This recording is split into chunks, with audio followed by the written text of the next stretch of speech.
What's up, shit knots and maggots? Welcome to the UTU podcast. On this episode of Is Kino, we are covering yet another controversial metal album by a Podcasts poser. suck. What'd I say? Podcasts suck. They suck? They suck. Yeah. Yeah, they do. They suck. It's why we don't do them. I don't want to elaborate either. Care to elaborate? Nah, not really. Not really.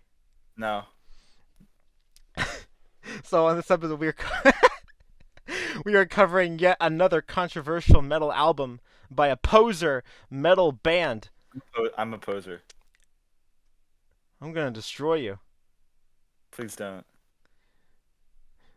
Um, that being Mate Feed Could Repeat by Slipknot. This was their first album before they would go on to make the next two, self-titled and Iowa, which would receive a lot more success.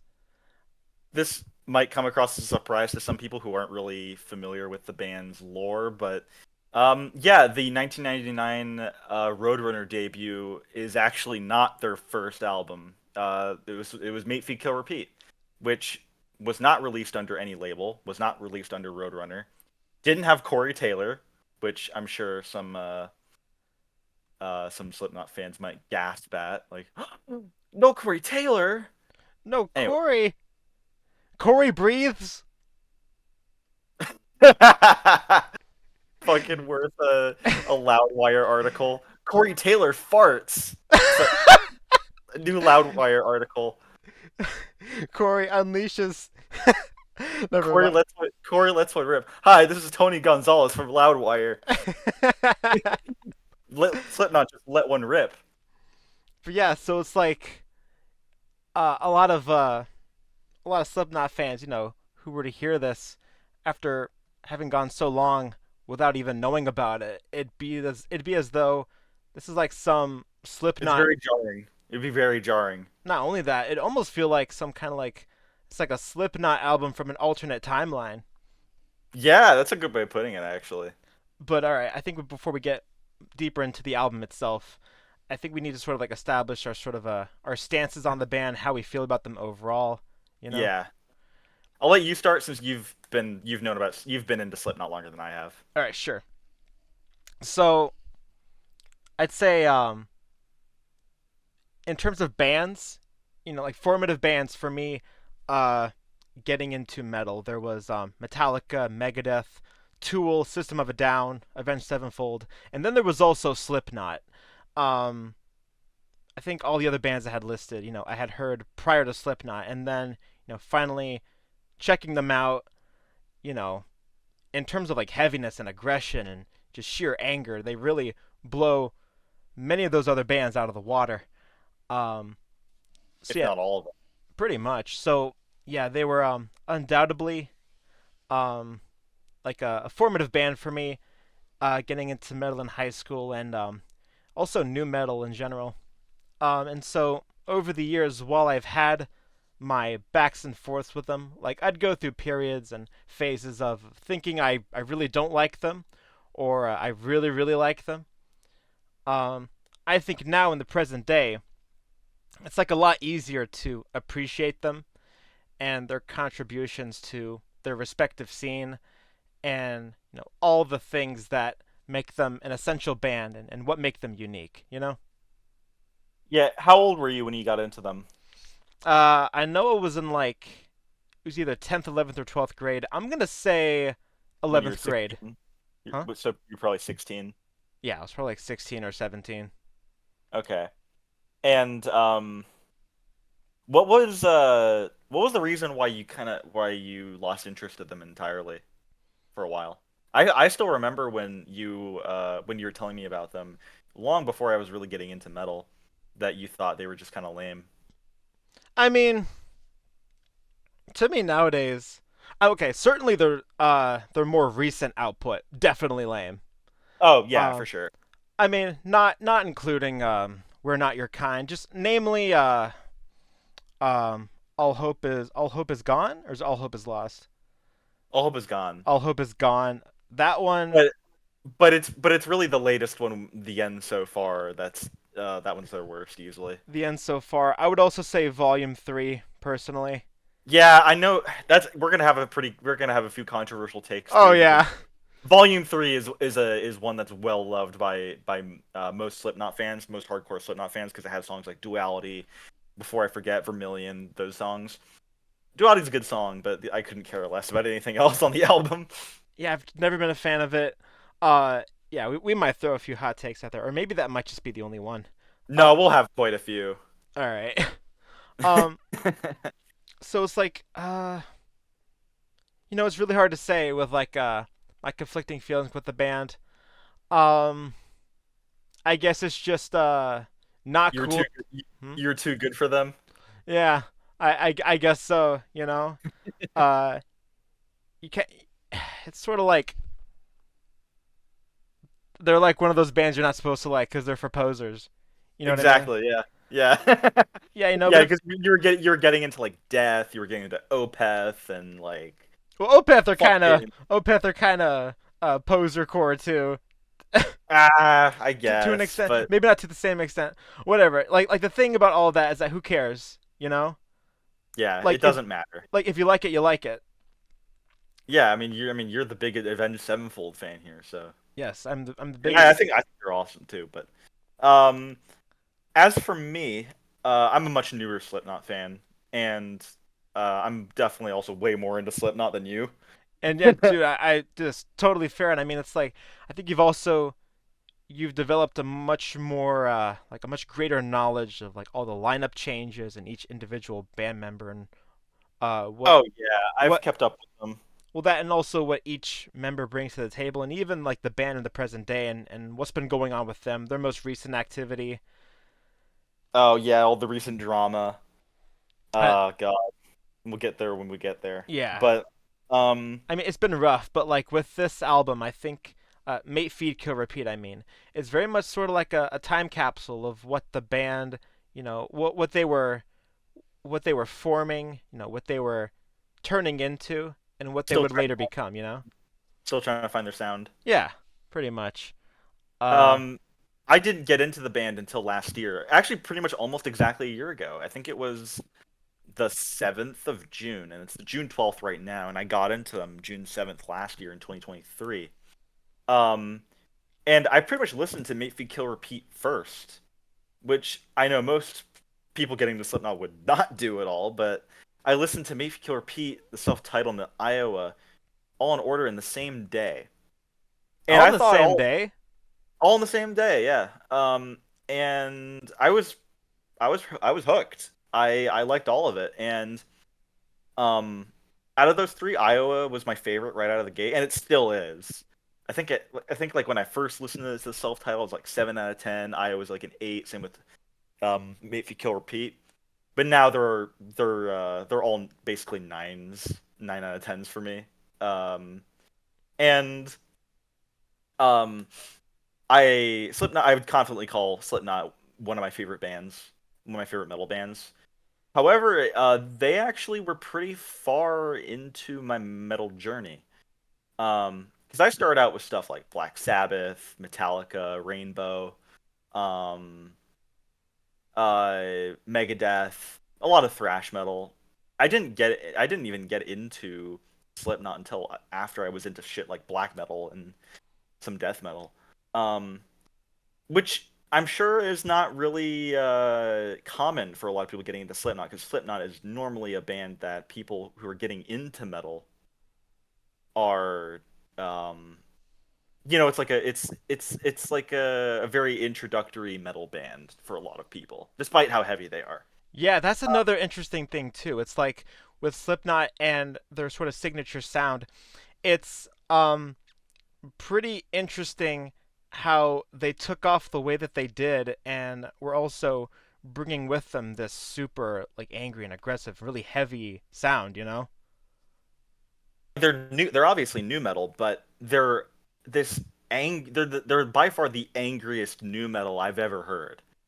Um, and the fact that it comes all the way from Iowa, which is a state that has literally fucking nothing, and is full of potato farms. Uh, And is that where that anger was elicited in them? oh yeah, they're probably just a bunch of they're probably just really lonely. Um, and meanwhile, most new metal was coming from California with acts like Korn and Deftones. Um, but Slipknot, they were they were really doing their own thing and uh emerged from all sorts of crazy influences, whether it be from Sepultura to Mr. Bungle and other Mike Patton shit. Um, Certainly. so so and once again, for such a heavy band, and I still stand by the Slipknot self-titled and Iowa being some of the heaviest metal albums ever created. Um, full of the most technical and insane drumming you've heard from Joey. Really awesome vocals from Corey. Uh, and stupid, usually really stupid lyrics, but lyrics I wouldn't change either because of how memorable they are. Yeah, And I gotta say, I think that's always like the main that's always like the main target for a lot of detractors. It's like, oh, the the lyrics lyricism, suck, total garbage, edgy, edgy garbage, trash. and it is, but I love it. Exactly. Um, and we'll get into some more lyrics later, but So, uh, yeah, all right, so that's I think that even though Slipknot was pretty far into my metal my journey of getting into metal, um, they I am not afraid to say that they are one of my favorite metal bands, and Iowa is just my one of my favorite metal albums of all time. yeah, you can't be afraid, man. Yeah, Um, so the way I take it with Slipknot, it was like um, so new metal was like it was only as big as it was for like no longer than a decade. It was like the mid '90s. Um, and Mate Feed Kill Repeat, their first album released in 1996, and that's only 2 years after Korn's debut album. So I'd yeah, say they were fairly early to the party. yeah, and they formed in 1995. And again, them like coming from Iowa of all places, and not California. California. Yeah, also really interesting. Um, and I think a big part of their appeal, um, a big part of their rise to fame, apart from the music itself, was their stage presence and Yeah, their image. yeah. The masks are they pretty much had the masks from the beginning, and they've come in all different incarnations, and it all comes from Clown finding an old clown mask when he had when he was a kid, and the rest is history. Right, and I think the masks and the jumpsuits, like, becoming a huge staple of the new metal aesthetic, it can be credited to Slipknot. I don't know about There's also Mushroom Head and Mudvayne. They might have very likely taken inspiration from them, for their own Definitely. image. Yeah, they wore some pretty elaborate, like Mushroom Head. While they didn't really have masks, they wore really elaborate makeup and really weird costumes. And Mushroom Head definitely also they not only were they a huge not only did the band have a lot of members kind of like Slipknot, but they also all wore masks too. And had a little bit of a rivalry with Slipknot, but it wasn't too serious. Were they a bit later, or were they like roughly like the exact same time as Slipknot when they formed? um I'm gonna check that real quick. I think they were a little later. Oh no, they formed around the same time. They formed in actually a little earlier. They formed in 1993. Then it was probably either that, like either they saw what Slipknot were doing and thought it was freaking, it Cool. was yeah, it was freaking cool, or uh, all these bands, giving us the '90s and alternative and shit, like they're probably all on the same wavelength.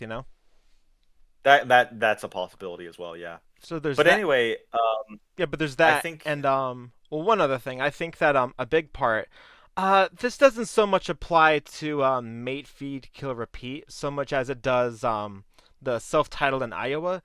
To me, um, I think that at this time, like they were not messing around with their 9-piece lineup, like 9 people, and that can create like a ginormous sort of sound for them.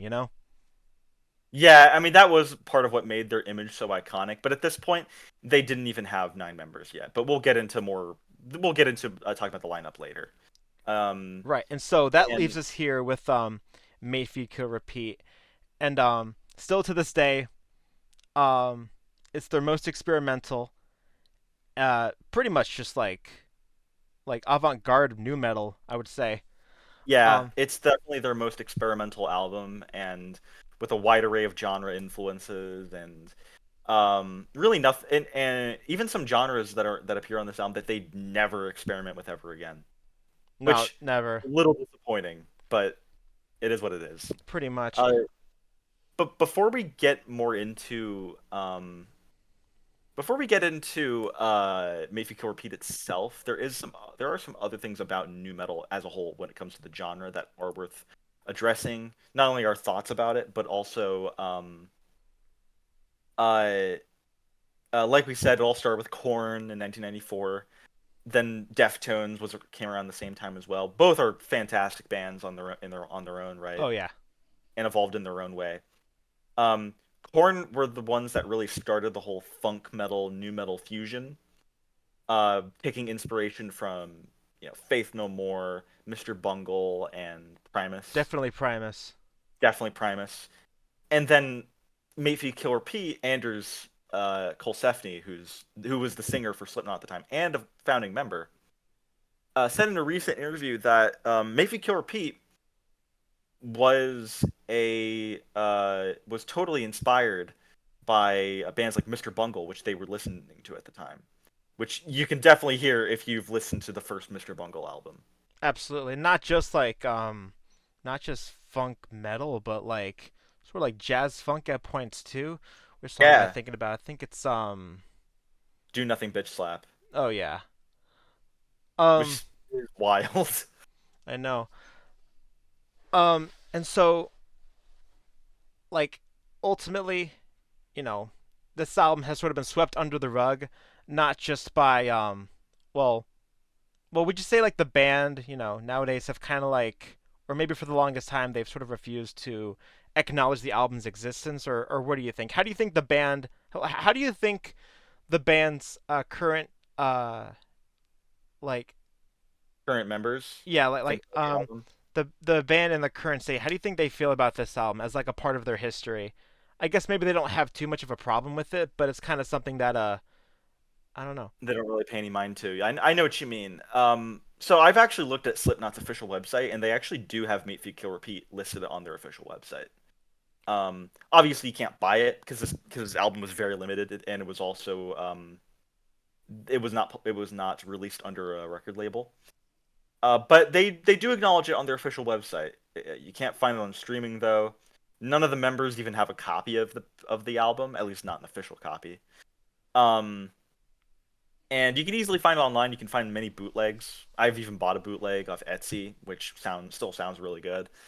Um, but I feel like a big reason why the band doesn't really talk about it much is because, well, I mean, only one of the band members today recorded on this album.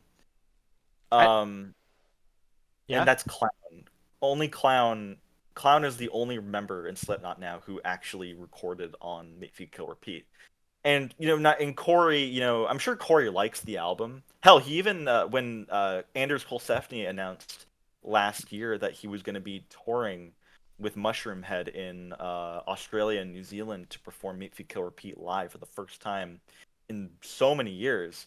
Corey was very public with his support for Anders, which I think is really nice. that is very nice. I think for me, if I had to guess as to why, this album, it's kind of swept under the rug, I think it's that it's sort of been made obsolete by the like the next two albums that would precede. So many. I'd say it's pretty surprising just how much of the material on this album would get reworked onto the next two, and I think that also, you know, that sort of gets people thinking that it's like a demo album or something like that. Yeah, which isn't true. Right, no, it's not. Like this was like their first album. Wasn't necessarily a demo. Was not a Um, demo. Yeah. and so the way I see it, yeah, it's sort of like I think that the band nonetheless did a good job of like revamping these songs on Mate Feed Kill Repeat, or just Into the self-titled in Iowa. yeah, well, they did a good job of that while still letting Mate Feed Kill Repeat like remain its own sort of thing. Like the songs, like the two versions of Gently, like Gently on Mate Feed Kill Repeat and Gently on Iowa, they're so totally different. Like they pretty much don't feel like the same song at all, really. No, they do have similarities. I mean, for one, they have the same title, and they do have the same lyrics too. But the biggest difference is that the Mayfield Kill Repeat version of Gently has an acoustic intro, and it goes on pretty long. And whereas the Iowa version of Gently has this really pummeling and foreboding bass line that is really ominous, and um, it has definitely a lot more of a creepy atmosphere, whereas the the Gently on Meat Feet Kill Repeat is a lot more somber, I feel. And then when it leads in, the biggest similarity between the two songs though is when it leads into the more death metal section towards the latter half of the song. That's the biggest similarity. Yeah. Um, Another big thing, just in general overall with the album, it is very unclean. Very Very, raw. very raw, very rough around the edges. Um, Personally, I really like that about this album. I think it really adds to the sort of charm to it. Hmm. Makes like a bit more abrasive. Granted, Far more DIY. yeah, and I'd say while it kind of almost reaches those same heights in terms of like heaviness as self-titled in Iowa, at the same time not quite. I think that like the more refined production kind of suits her style a bit better. Yeah, for sure. I love the raw sound on this album, but everything else about what makes the self-titled Iowa and all the albums afterward, even well, except Volume 3. The Volume 3 sounds like shit. um, uh, is is when they brought Ross Robinson on as a producer, and Ross Robinson is a fucking legend in nu metal, and nobody talks about him enough. Oh yeah, Uh, I mean he's produced like so many of the most like Best and iconic nu metal yeah albums. all the most iconic albums in new metal. Period. Yeah, he produced the first two Korn albums, including the self-titled and Life is Peachy. He produced Roots by Sepultura, which is personally my favorite nu metal album. Um, he produced Adrenaline by Deftones. Fucking uh, what do you call it? Um, Blanking out on it, but you get the idea. He's produced some of the heaviest. Oh, he produced the first Limp Bizkit album too. Forgot about that. I think And that's also really interesting. and he produced the first Soulfly album. Dude, this guy did Uh, everything. he produced and is responsible for creating some of the heaviest nu metal albums.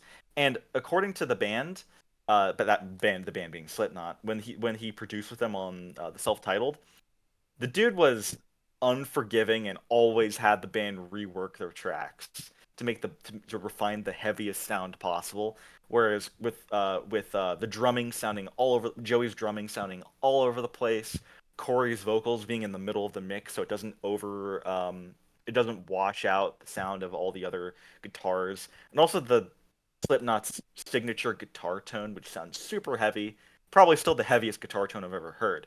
Now the thing is, Maybe Kill Repeat has literally none of this, but it still manages to be awesome in its own Right. right. I think it like all of the songwriting is there. All of the Yeah, riffs, sort of like everything in spirit. All that carries over. Um, and yeah, it's still like very much Slipknot through and through. Just again, just sounds raw. right, exactly. And like what? I think that's what it is. It's not really the songs themselves on this album that people don't like, you know. Um, it was just it wasn't until they got reworked where Slipknot, they would very quickly rise to fame, and then also, again, the reworking of the lineup. Yeah. And I feel like a good way to transition into talking about the album itself, aside from Gently, which we already covered, is the first track, simply called Slipknot. Um, this is a really interesting track because it is essentially the very first version of Sick. And, Sick obviously is the opener on the self-titled. And the main riff on the Slipknot title track is just a very slowed down version of the main riff on Sick.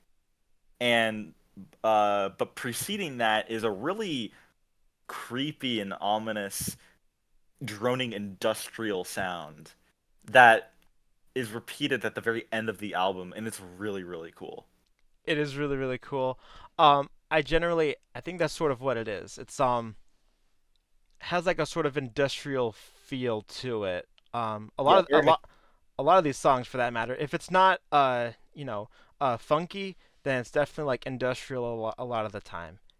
I think for me personally, drums really stand out.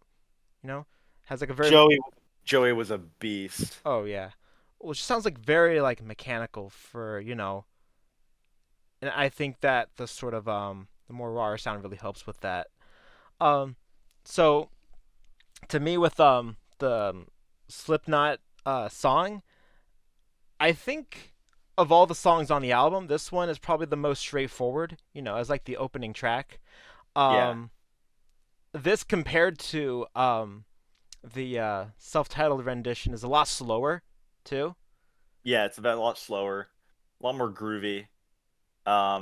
It has a guitar solo too, which is something that Slipknot has barely ever done. Well, in general, it's Slipknot, also not really like a it's not common in new metal at right, all. And but I think it's cool to hear. yeah, it helps the song stand out. And I'm really glad they included it. And shout out to former band member Donnie Steele, who was in the band very briefly, but he did some really good lead guitar work on the album. Oh yeah, I really like the way this song sort of seamlessly transitions into the Into the next. acoustic into the acoustic intro of Gently. Yes. And that's like another thing I like about this album. Every song sort of flows in with one another. It makes the whole thing feel like one sort of cohesive experience, and it's also for that reason uh, I kind of get pretty lost in this album, in some ways. It's like you could put the whole thing on and uh, end up forgetting where you are on the album. Kind of Cause like Dark Side of the Moon in that way. yeah, because it's also cohesive, and I think that's something that is pretty underappreciated in a lot of albums where they feel like, yeah, singular pieces. Yeah.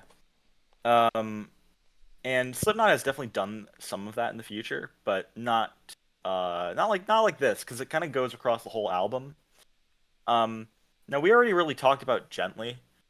Um, I really want to talk about Do Nothing Bitch Slap, which still to this day is one of Slipknot's best songs. Oh my gosh, uh, it's like underrated for so many reasons. It's underrated as hell, and it's so fun. I mean, the whole album is underrated, but like this song especially, and I don't even think it got, this was one of these songs that, stayed on this album and Yeah, didn't go it far beyond it. never got reused, never had a later incarnation that appeared on a future Slipknot album. It stayed here. And I think that's a huge shame because this song is the reason why people make the Mr. Bungle comparisons. Yeah, the like bunglecore term. Bunglecore, yeah. Another thing It's too, if you ask me, it's you don't quite get that up until this point. It's like you hear the first track, Slipknot, uh, kind of sets sort of expectations, uh, gently starts to slowly break those, and then you get Do Nothing Bitch Slap, and it's like this totally crazy, insane, um, just death metal, new metal track that transitions back and forth between the death metal, groovy new metal into fucking funk metal and jazz funk and disco, and then there's like this Fat Albert sample that's used. It's man, you're like a school in summer. No No, class. it's so random, but I love it. Absolutely Uh, love it. Um, and it doesn't feel too derivative either. I think it uh pays good like homage to Mr. Bungle. It's like it's just a good track, man. yeah, And I love the super like frantic, noisy sort of climax towards the end of it. Really just sticks the landing with the song that way. Just all makes sense to me. Like despite all the chaos.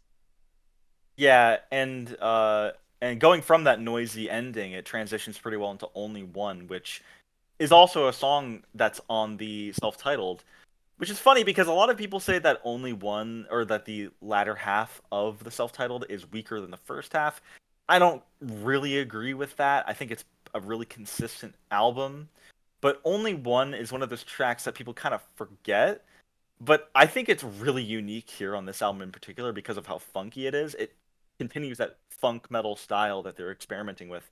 And I gotta say, Paul Gray, rest his soul, amazing bass player, and he really stands out on this album in particular with his bass work. Dude, rip. Rip. Um, yeah, And I Only would. One Hmm? is a great example of that. The thing is, I would tend to agree with that notion. Only one, like with only one being one of the weaker tracks on self-titled.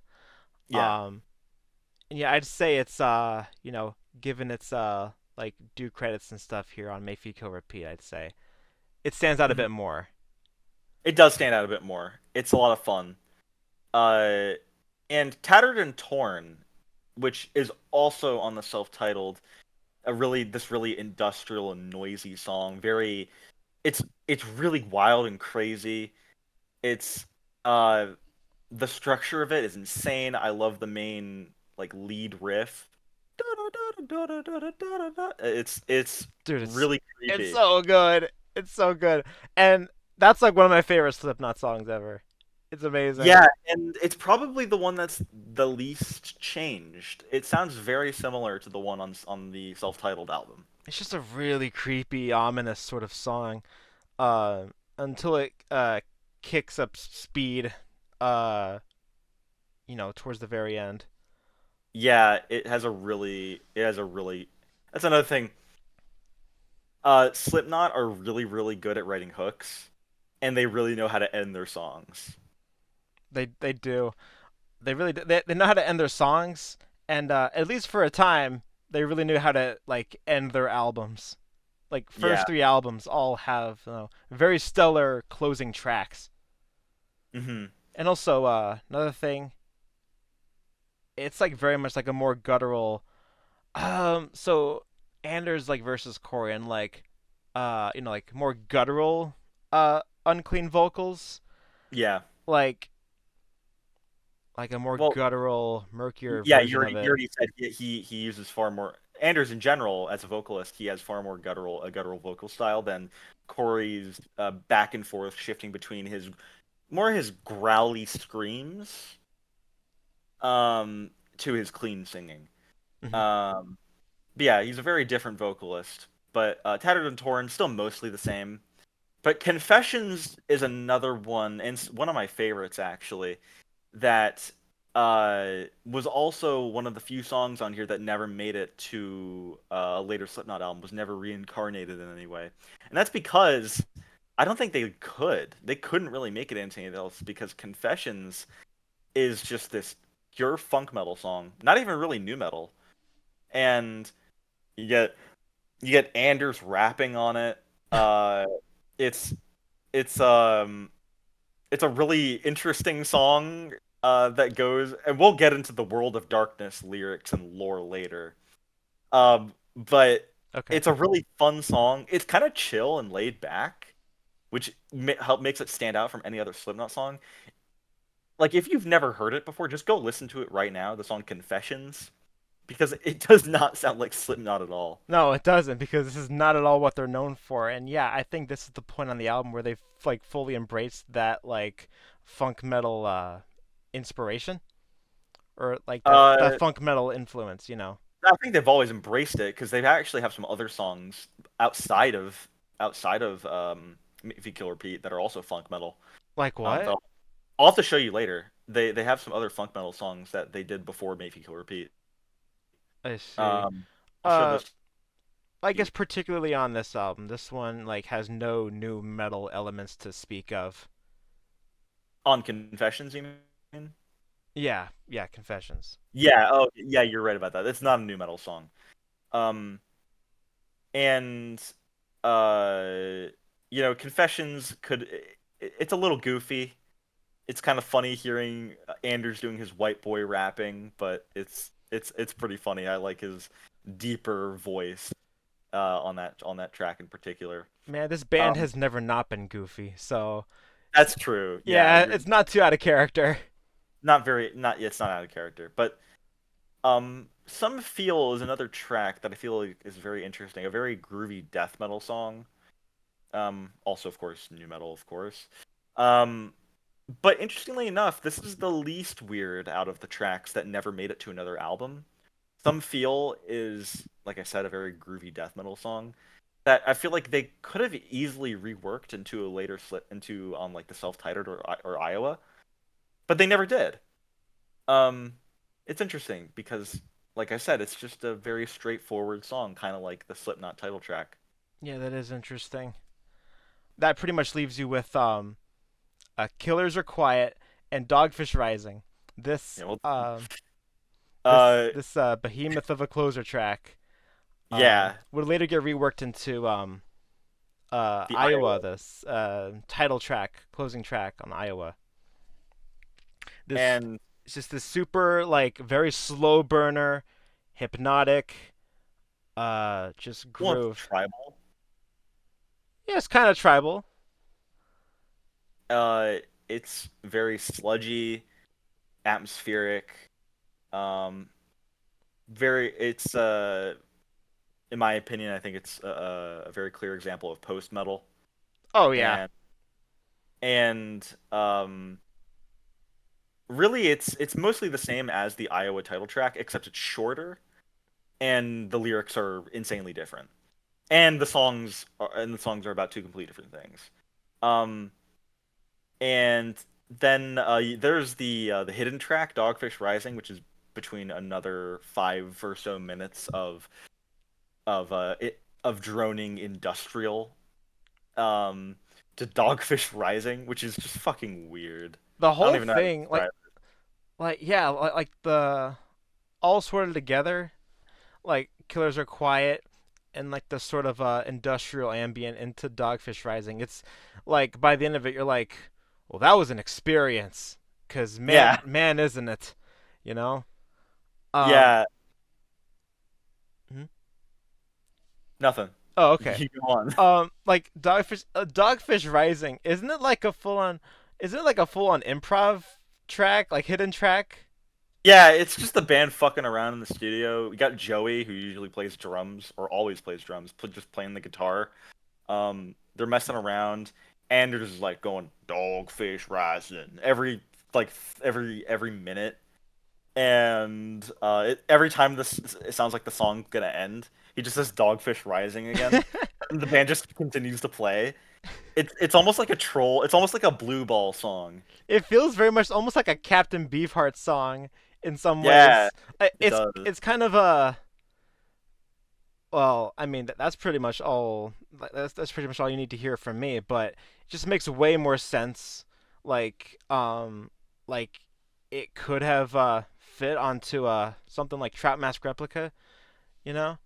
Hmm. Um, but you know a lot more improvised, a lot more like just jerking off in the studio, and Yeah, and there's like some weird Simpson sample in there.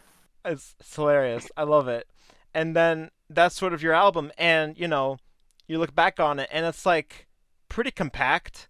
Like I Yeah. mean, if we're ignoring like the industrial ambient, which you know I wouldn't, it it's very eclectic, very varied, very varied. Very, Um, very but despite all of that, like despite all the chaos, how much there is to it, it's still pretty compact, isn't kind it? of flies by. Yeah, isn't it like shorter than the self-titled in Iowa, Oh yeah, it is. which is also impressive in and of itself, I think. Yeah, I think it is. This album really does not get enough credit at all, and we will go into more about the fan reception and reaction to it. Um, but yeah, those uh, I don't. There's not a single track on here I'd say is even mediocre. I really like all these songs. Yeah, I Um, think it's all good, like across the board. I have like next to no complaints with it. Although, I think that the Iowa version of Iowa, the title track, yeah, of like what used to be Killers Are Quiet. I think that's where Killers Are Quiet like really, you know, uh, what is it like, comes into its own as like just this incredible piece of work from Slipknot. It's like a post metal piece. Yeah, the Iowa song is, in my opinion, I think it's their magnum opus, and it's my favorite Slipknot song, which might come across as a surprise to some people. I know a lot of people respect that song, but I listen to that 15-minute song all the goddamn time, I mean, and I think yeah, like as like a part of the album experience, it makes for a good sort of like a good hot minute to contemplate everything that you had just heard. You know? yeah. After hearing one of the angriest albums of all time, Yeah, it's like a good breather. But even then, like the Iowa title track is also super disturbing. So like make that what you will like as like a breather moment. yeah, um, If I had to and pick a yeah, just want to say if I had to pick like a favorite Slipknot song of all time, it would either be oh, dude, I love Scissors and yeah. I love Scissors, I love Tattered and Torn, and I love Prosthetics, and I love Do Nothing Bitch Slap. Those But are all some of their best songs for sure, and all their most experimental tracks. well, I guess that says a lot about me, you know. Yeah, I know. Uh, But I you're you're the um you're the contrarian. yeah, I'm gonna destroy you. I'm gonna destroy you. I I'm a mean, what am I I'm a saying? poser. The Iowa track is also one of their most experimental, but it's still my favorite. And Scissors leading into Eeyore is some of their best work for sure. Um, but now I think we should now take the time to discuss what we think about Anders Kolsefny as a vocalist, and what we also think about Corey Taylor and pre Corey Taylor Slipknot. All right, so for me, it's like on one end. Um, actually, I mean, I could probably start it off with like a question as like, would Slipknot would they have gotten as big as they are today if Anders remained their lead vocalist or like their front man, Do you over want me to, like over Corey Taylor? do you want me to answer that, or do you want to answer that first? Uh, I want to hear what you have to say. I don't think they would be. I don't think they would be nearly as popular as they are now without Corey. And the reason I think that is because Anders' vocal style was, while he's great, he only really knew how to growl, and it was really one style of growling, and it You was know the what? You guttural. raised a good point because you also have to take into account Corey's clean vocals. Yeah, he's a good singer, and um, he's a good singer, and his clean singing in the transition from the distorted vocals to clean singing is something that isn't easy to do, and he did it seamlessly. And Wait and Bleed, say what you will about that song, it's one of their most popular, is a very good example of that. Though unfortunately, the radio edit for the song cuts out his harsh vocals, which is fucking lame. I'm glad you brought that up. Yeah. I don't know why that wasn't it. It's a Who like radio edit. yeah like who like was it like a radio edit? But who It was endorsed it? probably Like who encouraged it? It was probably Roadrunner's fault. Roadrunner Records. That's what I'm thinking about. They are everything wrong with humanity and the world. Yeah, they suck. Fuck Roadrunner. Fuck Roadrunner. Um, but yeah, Anders, perhaps maybe a bit too limited. And like I think it would take that sort of clean singing from Corey to like get them a lot more Really make radio play. Yeah, really make the band more accessible because songs like Wait and Bleed and I mean hell, I mean Stick and Surfacing and Spit It Out is another one of their big songs when they first debuted with Roadrunner. Oh yeah. Because while rapping and new metal was not a new thing, it was getting really popular at the time. And Spit It Out was, of course, it was Slipknot's rap song, essentially. Oh yeah. That to me that's like the ultimate sort of like parkour song. Like Hardcore song, yeah.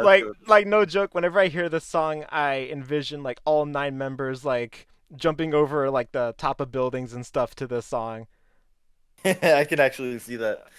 Um, but yeah, Corey is definitely a reason for their success, and he is a great vocalist. And even though he did, and even I mean, I think peak Corey vocal, Iowa, personally. And even though if he did fuck up his voice and he doesn't sound nearly as good on Volume 3, which is another problem I have with it, I can't really hold him to that. Now another thing though is that isn't the clean singing, you know, on many Slipknot songs like, a pretty divisive thing a pretty divisive thing for Slipknot fans too, or just metalheads. Like doesn't that turn off a lot of people too? Um, no, I wouldn't say so. That's kind of why people love Slipknot. Because Corey can do those transitioning vocals from clean to harsh. That's true. Uh I don't think anybody has an issue with I don't think anybody has an issue with Corey's clean vocals except people who don't like Slipknot. that sounds about right. Yeah, and Yeah, I certainly don't mind it. yeah. Um, I mean, I love Corey when he screams the most.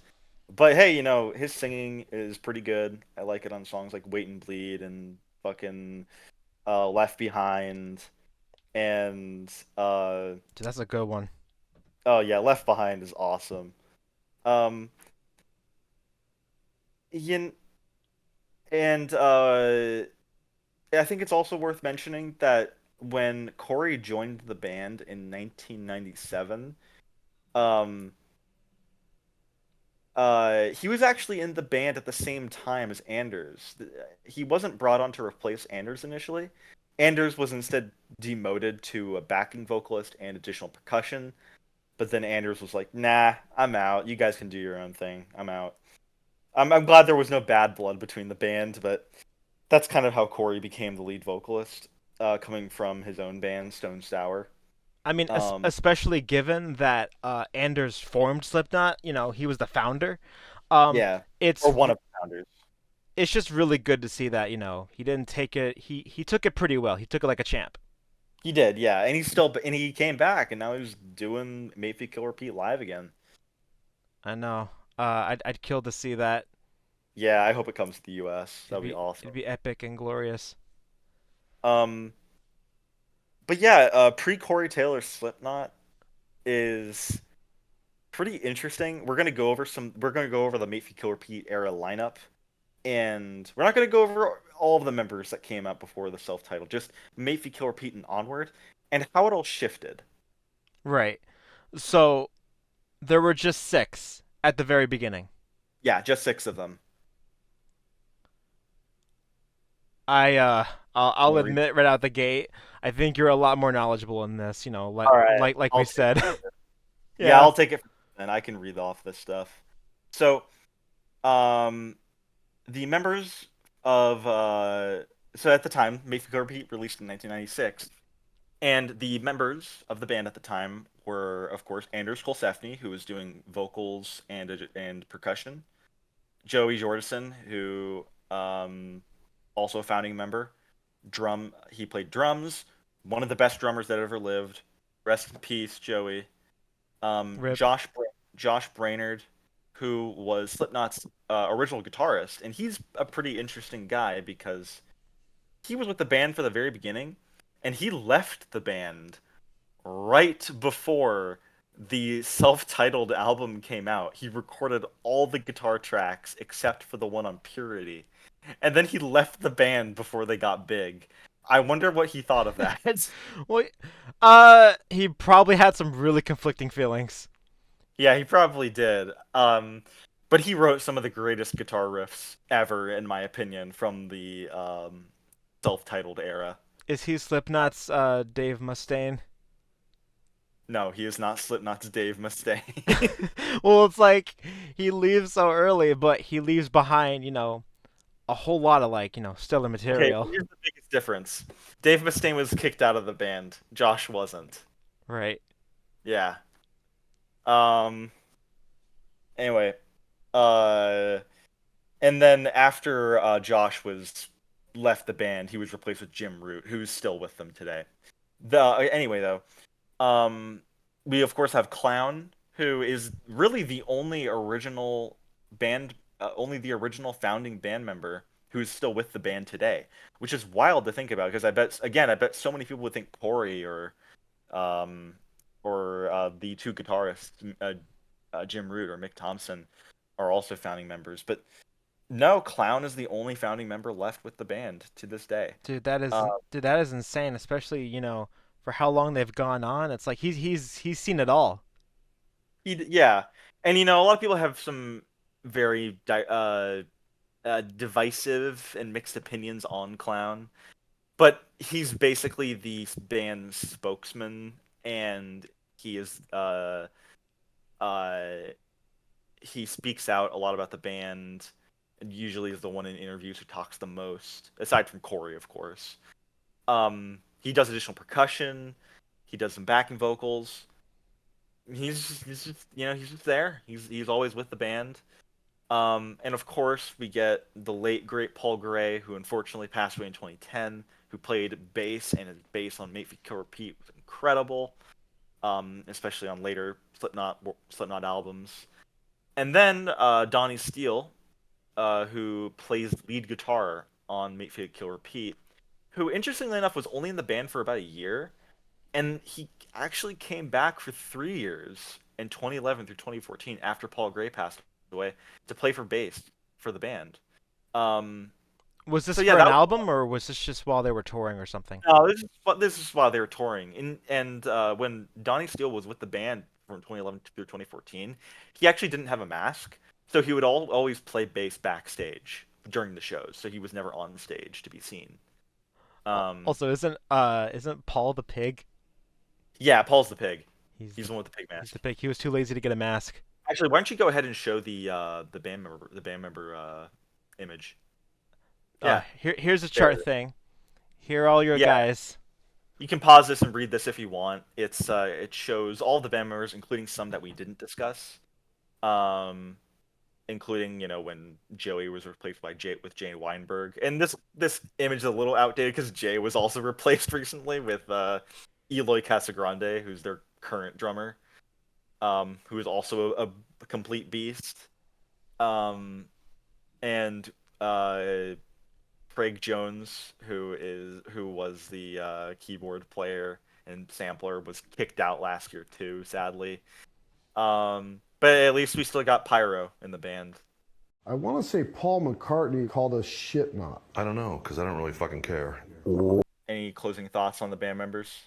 Um, love Cuddles. Love his mask. Cuddles. Yeah, I don't know. I don't know the story behind Cuddles, but I'm sure he's got something to do with the band that's interesting. I'm And sure. there's just a guy there named Brandon. Let's go, Brandon. uh, all important. All important guys. Yeah. So naturally, uh, at this time there was 6 guys, and then they upgraded to 9. So, they got a DJ, they got a keyboard player, they got another guitarist, they got 2 percussion guys in percussion. insane 9-piece band. And then show the comparison between the early Slipknot. Here's the Yeah, there it the is. here are the guys, the early Slipknot. There's Anders on the left with his electrical tape because he didn't have a mask. um, It still looks like every bit as disgusting, yeah, it as all the still looks rest. like Slipknot. Yeah. Um, but yeah, that's really all that we can say about the band members, and I think it's really cool how much the band has evolved. Even if it is a little sad, some of them aren't in the band anymore. I Um, know, not only that, but like in the present day, like there's just a lot of turmoil and a lot of uncertainty as to where the band will go from this point on. yeah, Although, there seems to be some promise here and there, and we try to like really latch onto that for as long as we can. I'm really hoping because I'm sure some of the more hardcore Slipknot fans know this, but you remember how back when they first signed on with Roadrunner, it was a pretty poor deal, and they didn't really know what to do. They signed on with Roadrunner for a pretty low amount of money, and they got lucky with the self-titles release because it made so much money, got so popular. And Right. it was a 7 album deal, and they only got out of that 7 album deal in 2022 with The End So Far, which you and I both think kind of sucks. It's easily their worst. It's just their most boring, most uneventful. There's just not really anything going on. It Very phoned in. it all goes in one ear and out the other. It's kind of soulless in that way. Yeah, it definitely is a bit. It's definitely soulless, and it's the only Slipknot album I would actually call soulless. Um, and part of me feels that it was intentionally rushed because they just wanted to get out of their Roadrunner deal, which I could not blame them for. No, Now I they have couldn't freedom either. to do whatever they want. I know, but like imagine all the people who don't know that context. Yeah. And I know I know Slipknot fans are usually pretty receptive to most of their music, as in they like most of the songs they've put out. And I'm a little picky, but And I mean, it's fair enough. yeah. Um, But yeah, it's like for the longest time they've not been able to recapture like that same magic in any shape or form. Like whether that be, the self-titled or Iowa or like something more unhinged and crazy and avant-garde like May Feed Kill Repeat. really don't entirely agree with that because I think We Are Not Your Kind was a really good return to Ah, form. I always forget about that album. I don't know I what it know, is. I do I like know, and it. I know you haven't heard it in years, um, but I think that's just a really solid return to form. It's got some great songs, and the closer, Solway Firth. Oh man, dude, it's one of their heaviest songs. It's so fucking I mean, I good. certainly remember that song. So yeah, I can't really argue with you on that. It's just, man, what happened? I don't know. It was such a promising return, and then they really dropped off. So yeah, fuck Roadrunners. Yeah, fuck Roadrunner. And I'm hoping that Eloy Casagrande is this new engine for the band that will hopefully be a driving force in creating some really awesome new material. Hopefully, Um, time will tell. Now I think we should get into talking about the themes and the lyrics on the album. And uh, I sorry, but I guess I will have to talk about a lot of this for the most part Oh no, you are because good. Like, yeah, it's all stuff that's like not in not my in your ballpark. not in my Yeah. ballpark. So, thanks to a very, very good friend of mine, and if you're watching this, you know who you are. Um, I learned that um, not, and this is something even more obscure. Not many people know about Mate Feet Kill Repeat. Is that m- a lot of the lyrics on most of the songs are based off a tabletop RPG series, or just a fictional fantasy universe called World of Darkness.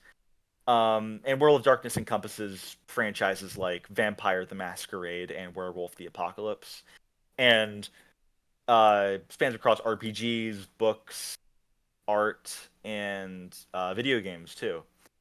Um, and while I'm not really deep into the lore yet, that will come in due time with Vampire the Masquerade Bloodlines. That will be my foray into the series.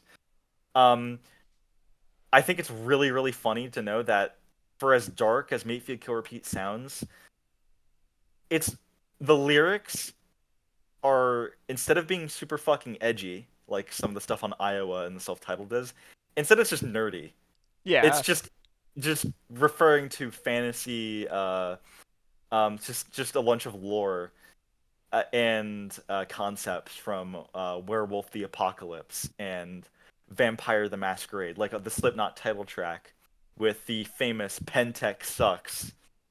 My friend explained that Pentex is a fictional corporation in Werewolf the Apocalypse and World of Darkness that is about that is all about trying to corrupt the environment of the planet and shit. And then you get stuff like the Bone Gnars, which I mistakenly heard as boners. Boners suck. Boners suck. You know, Uh, going a bit off topic, there's like a lot of misheard lyrics like that. Like, yeah, there are. there's so many. There's so many lyrics in Slipknot songs that where you just mishear the lyrics, and we'll get into that too. But the Bone Gnars are their own tribe of werewolves in Werewolf the Apocalypse.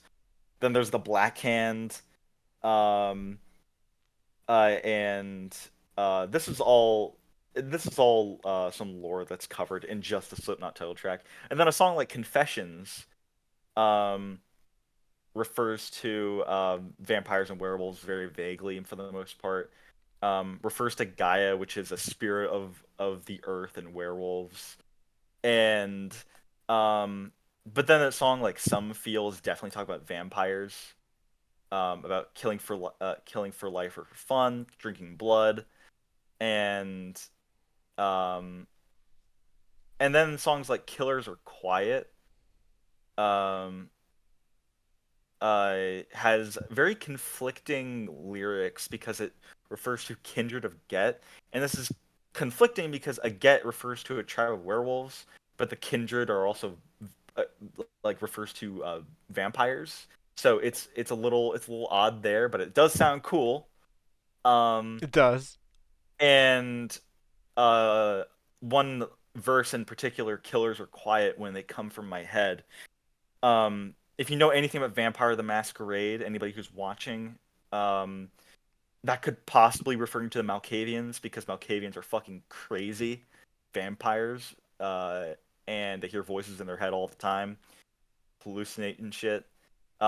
If you're if you've played Vampire the Masquerade Bloodlines and you play as a Malkavian, you can literally have a conversation with a stop sign or a street sign. um, but then there's some songs where the lyrics are mostly unchanged from how they appear later on. Like Gently is the lyrics are exactly the same as they are on Iowa, I and see. Tattered and Torn as well. Um, but yeah, that really covers the lyrics. Now Pretty much. you want to take the whole so you want to take the lead on the misheard lyrics. Well, one thing I want to add is that I think if there were to like be anything that like piques my interest into these RPGs and stuff, it would probably be this album. Not gonna lie, you Oh, know, that's awesome. because Yeah. like it definitely looking into lyrics and stuff definitely compelled me to sort of like look more into it and all these stories and stuff. Because Yeah, hey man, when I get into World of Darkness and Vampire the Masquerade, I'll happily share all that shit with you. oh hell yeah. So uh with that said, uh from the face that makes me hard. Yeah, from the face that makes me hard. From the face that makes me hard. um, oh my gosh. There's way too many to count. Like I've lost track of how many. There's a lot of misheard lyrics in Slipknot stuff that makes it really really funny. Um, I am the bitch that makes you moo. I so am like the yeah, mooshy mooshy moo. yeah, on surfacing, Uh, there's a bridge where Corey says, "I am the push that makes you move," but to me it has always sounded like, well, to you it's you say it again. What you think it sounds like? I am the there's like I am the bitch that makes you moo. I am the mooshy. I can't even do the voice. Don't even do the voice. Just read it. I am the mooshy mooshy moo. I am the bitch that makes you moo. Yeah, I'm the bitch that makes you move. Or a song like "Liberate," where Corey screams "Liberate my madness." It sounds like Lemonade Bananas. I am the bird that takes your potato pie. I'm the bird that takes your potato pie. I I forgot that's the other one. I never heard it until I never heard that. I guess I never knew what I was hearing. Like unless you're reading along with the lyrics, but just hearing it like that, you you, you can't unhear it once it's pointed out to you. No, you can't. Um, and this is the most common lyric, but on "Wait and Bleed," when the song opens, Corey sings, "I felt the hate rise up in me," but it always sounds like he's saying air. I felt the air rise up in me. It definitely sounds weird, and I don't know why it's pronounced as air. I don't know why hate sounds like air on that track. And then, and then you could also say what else appears on "Wait and Bleed." Oh, wait and bleed. Wait, let me think. Oh, I am sad pie. I am senpai instead of I have sinned just by. Did you ever Or hear I, that before? Or it's like again, it's another one of those things oh, not where until you showed me too. It's so funny. Um, and then your favorite in prosthetics. I knew a bad mime. I fucking I knew a knew about bad mime. I Damn it, fucking man, knew I about knew it was a Mustang. Damn it, man, I Damn knew it, it man, was I a knew it Mustang. was and of course I mentioned the bone gnars earlier. How it's instead of saying bone gnars suck, it sounds like boners suck. Uh, I really don't think that. yeah, I really don't think boners suck. No, not that. I was gonna say, I think that, all these lyrics you could like easily mishear and stuff. I don't. I think, it doesn't really help Slipknot's case in making them like any more scary. Like it's really funny. I don't know how to It's put. You know really what I'm goofy. saying? Yeah. And if anybody has any misheard lyrics, please comment them. I want to Oh hear yeah, more. leave them in the comments. Um, and that's really all I can think of for now. Yeah, same. So it's like overall, like Mayfield could repeat, Kino Linguino, if you ask me. Yeah, and I think it's really interesting when you compare the uh I'd say that Mayfield Kill Repeat holds a really interesting parallel between two other very mainstream metal bands that have also released really ambitious avant-garde metal albums that have very mixed to poor reception. Those two bands being Metallica and Avenged Sevenfold. Now, That's right. Yeah, you although have like this sort of these albums are quite anomalies. I mean, there's plenty of avant-garde metal out there, but then there's also, the mainstream metal bands. Like they maybe weren't mainstream for a time. Like they probably either started out as like avant-garde metal, but very quickly mellowed out into something more you know, radio friendly or something. Like it's not how I'd really describe any of these bands though, except I guess Slipknot, but yeah, Slipknot, like that's the case for Slipknot. Whereas with Metallica and their album Lulu, they did with Lou Reed, and also Avenged Sevenfold's Life Is But a Dream. These are albums where they're like pretty well established bands, and then they just really decide well established. Some of the most popular metal bands in the world. right, and then they just decide to you Take know a detour. yeah, take a huge detour, and in some ways kind of alienate like their like Core audience. yeah, like their core, like the bigger part of it at least. Yeah. It's just sort of like a type of style and level of experimentation that like the general masses and stuff, or I guess normie metalheads or whatever, like they're not used to. Their hardcore fans maybe might be able to appreciate it, but most casual fans wouldn't. And there's nothing wrong with not enjoying them, but I feel like they don't get nearly enough credit as they do. And you can and I mean you already recorded a video about Lulu with two of the other guys. Yeah, But like over like over a year ago now, a year and a half ago. So anybody who's curious about the discussion on Lulu, you can watch that. But and there How will many be like, years ago was that? Oh my gosh. well, that was late 2022. But anyway, That was a gajillion bazillion years ago. it was it was a million years ago, and we probably will do a Life Is But a Dream video with Avenged Sevenfold. Now, what another thing that makes this interesting is Mayfield Kill Repeat was when Slipknot was finding their sound. Lulu with Metallica was when Metallica just took a detour and wanted to do whatever the fuck they wanted with Lou Reed, and I think it was awesome. Excuse me. You are And not then excused.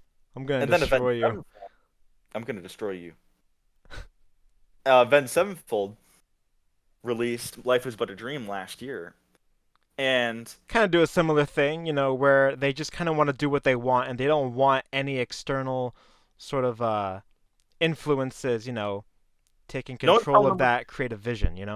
no one's telling them what to do. They're doing their own fucking thing, and they do not care what the reception is. Kind of like Metallica when Lulu came out, they didn't care about the reception. I think that with an album like Mate, Feed, Kill, Repeat, they were in a much safer, sort of situation, or like they were in a much safer position to release an album like this since they're just starting out. So Yeah, they're not that popular yet, you know, kind of very like limited album release. right, yeah, very limited album release, and it's not, yeah, you know what I mean. So like it's as though Slipknot, like imagine if this album was released today, like they'd get way more backlash, I think. But then Hmm. again, I mean, for me at least, it would certainly beat a lot of their newer stuff. Yeah, and speaking of their newer stuff, I'm just gonna say real quick, give my quick opinions on each of them. Obviously, I've talked about how I love Make You Kill Repeat, Iowa, and the self-titled. I don't like Volume 3. I think it's overrated as hell and only It has like is. only has like a few tracks that are half decent. It's got like less than one track I like. The none of them. uh, perhaps. Yeah. Um and then there was All Hope Is Gone, which I think is I think is better than I think it's actually better than Volume 3. I Um personally couldn't care less about it. I don't think it's like any better nor worse, personally. it definitely has more songs I like on it, like Geminatra, The Killing Name, and Fucking Goodness. Psychosocial. Um and um Then there was Point Five, The Great Chapter, which I think is overhated. I Yeah, actually like that. yeah, that's yet another underrated Slipknot album to me. Yeah, it's got some good songs. Definitely some of their goofiest lyrics though, like on Custer, like cut me up and fuck me up. It's so fucking goofy and edgy, but it, it, Yeah. it it's a fun song. I mean, Um, I'm not saying it's like anywhere near as good as Mayfield Could Repeat, but you know what? I think it's all right. I think it's a bit better. it's not bad. It's not bad. No, it's fine. You did good, kid. Um, and then I think We Are Not Your Kind is a Yeah, that was what came next, and that was like their real return to form. yeah, brings back those industrial elements that we missed. Definitely some death metal in there too. But some death metal in there too. Yeah, it's got some of Corey's best vocals in years, and then of course they phoned it in again a year, like a few years later with the end so far. Um, now, what is interesting is that Clown said that this year we're going to be getting a Slipknot album that was recorded back in the late 2000s. That's going to sound a lot different That and sounds not really. absolutely insane. Yeah, it's nothing. It doesn't sound like Slipknot. Um, and Corey has repeatedly described it as Clown's baby, and um, we're supposed to get it years ago. And Clown said, but they kept delaying it, and Clown was like, "All right, I swear to God, we're releasing it in 2024." Well, you know I hope. what? I'm going to I think they should really take their time with it. Don't rush anything. Yeah, Like you cannot rush art. as a wise man once said. Yeah, totally. Like I try not to uh I try not to let hype get in the way of things, you know. I You can't expect all art to come out exactly when it says it will, because if that were the case, like all of humanity would just be, run by robots, you know? Or all of Slipknot's albums would sound like the end so far. Exactly. So, you know, gotta cook it a bit slow, cook it good, don't let it be undercooked or anything like that. Yeah, Cooking music. and I think, yeah, I love putting music in the oven and fucking eating it when it comes out. I eat music. I eat music. And not only do I eat music, but I hate music. And I think Slipknot is the worst band of all time. And I lied this whole time. I think Slipknot sucks.